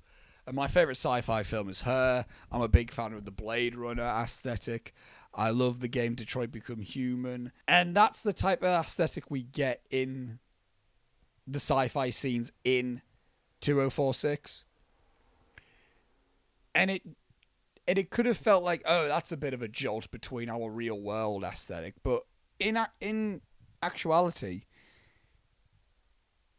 it's so cleanly joined together that I kind of wish Wong Kar-wai would also have made a sci-fi film like this. Obviously, this isn't the same as his other films that when he deals with two different storylines in one film. Obviously, he's done that with Days of Being Wild. He's done that with Chungking Express. He did that with Fallen Angels. And I feel like this is his best way of... And that's what I mean. This is his best example of how he did that. But at the same time, it's not two different stories because it's still one story that is linked to each other. But it's two different stories in the sense of one story is the fictional story written by our main character, and the other story is just following our main character. I feel like I'm rambling on about this specific point, but I feel so like... I just love that, how we're bouncing back and forth between the creator, the author, and the actual story itself. And what I also love is that how very early on, it's not like we're just watching the sci-fi story just to be like, now we're just going to cut to what Mr. Chow's writing. There's a moment where Mr. Chow outright says he puts people that he knows in real life in his story so he can feel engaged in his art and in his story. And I relate so much to that. There's so many times where I'm writing my script and I have to almost write... I'm basically doing an autobiographical telling of a moment in my life. But I'm just completely switching and changing it up to fit within a genre that I'm doing. So I'm putting I'm writing such a fictional story that is encapsulating an actual real life experience that either I have dealt with or I am dealing with. And I think that is just even more of an impeccable way how this film showcases the creative process. I feel like I'm just a broken record when I say this, but because I've said it every time. This might be my favorite Tony Leung performance. I don't know. I'm so fresh from this. I might still feel In the Mood for Love is his best performance, but him in this film, man, it's so much nuanced and so many. Again, the man is so good at just like he can tell you so many emotions that he is feeling with just like a simple grin or a simple glimmer in his eye.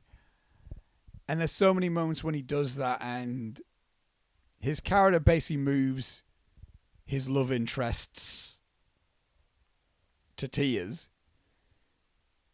And he's got me well emotional as well. And it's I can't explain it. He's just so freaking good in it.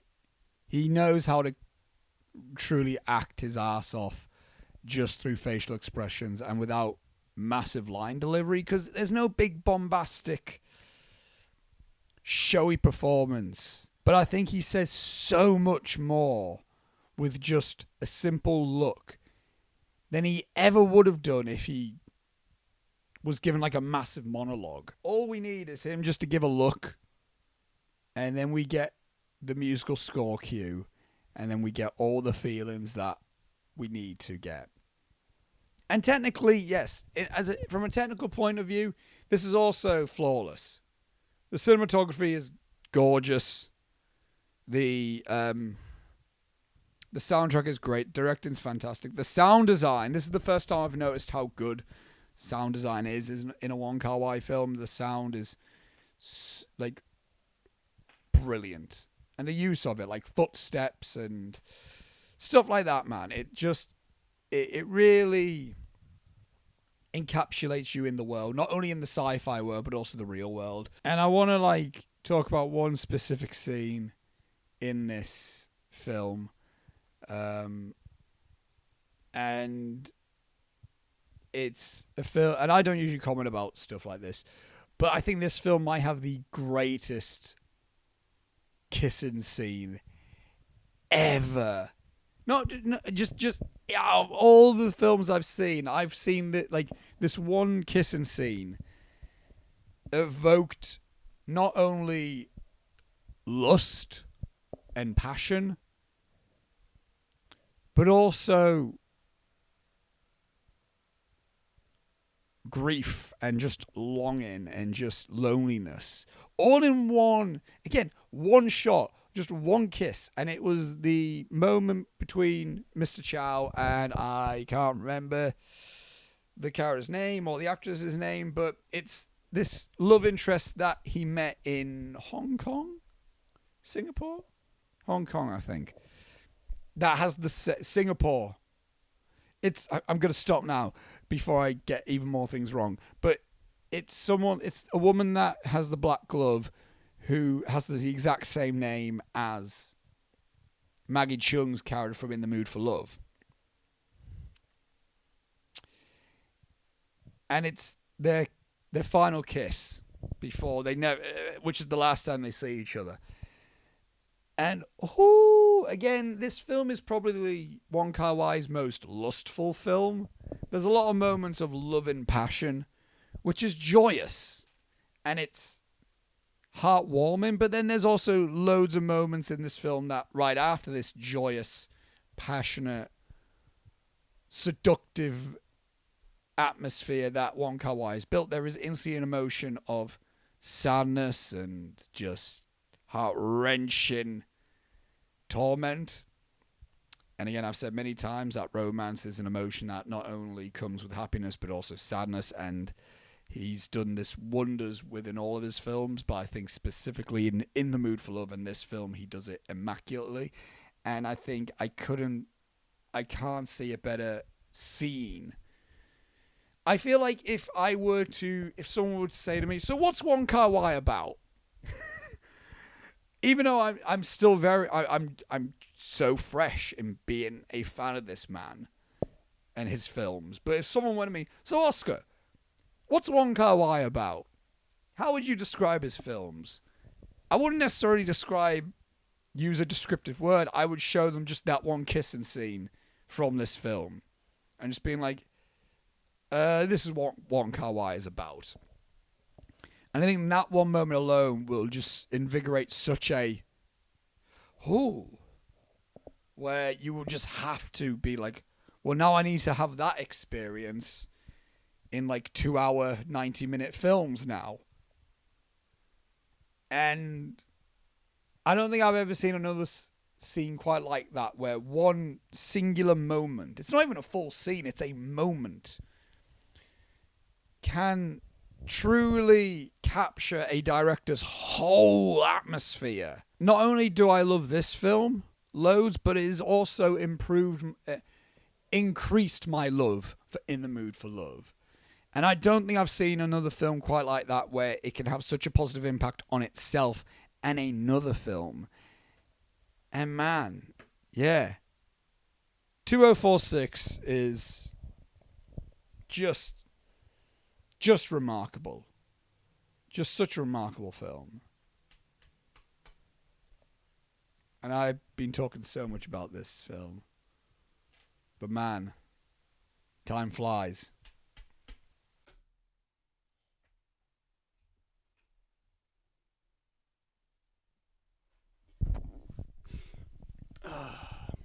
So, focus on me, not L. There you go.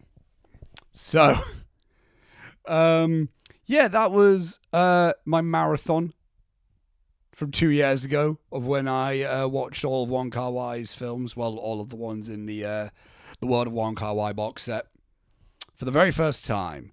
And yeah, and quite frankly, now that I've had like 2 years away from my first viewings of his films, I will say I haven't returned to any of the films since then, actually. However, all of his films have stuck in my head still. Still to this day, I'm always thinking about his style and the stories in them. If I would have to have my ranking now, it would probably be like In the Mood for Love is my favourite, then Chungking Express, then 2046, then probably Happy Together. Days of Being Wild is probably there as well. As Tears Go By, then Fallen Angels. However, Fallen Angels, oddly enough, has still been in my head. I've been thinking about Fallen Angels quite a bit, actually, within that time. But yes, no, I will. But since then, obviously, he has been quite. I've been feeling his influence when I've been making films lately, and writing films and that. Yeah, I'm still a big fan of Wong Kar-wai. I can't wait to revisit a load of his films. And that was my whole marathon of his films. Thank you all for watching this impromptu upload and whatnot. And this is where I go on to you lot and go like, what are your opinions on Wong Kar-wai's films? If you've seen them. I mean, I hope you have. I've spoiled all of them now. If not, yeah. Next week would hopefully be the Red Shoes episode, so stay tuned to that. If you want to check out my other marathon that I did a few years back as well, when I marathoned all of Hirokazu Korieda's films. Not all of them. Most of them. A lot of them. Not most. But yeah. So that's been me. That's been this video. That's been the marathon. Links in the description below for the Instagrams and letterbox and all that stuff. And yeah, till next time, everyone. Should see you later, Ed.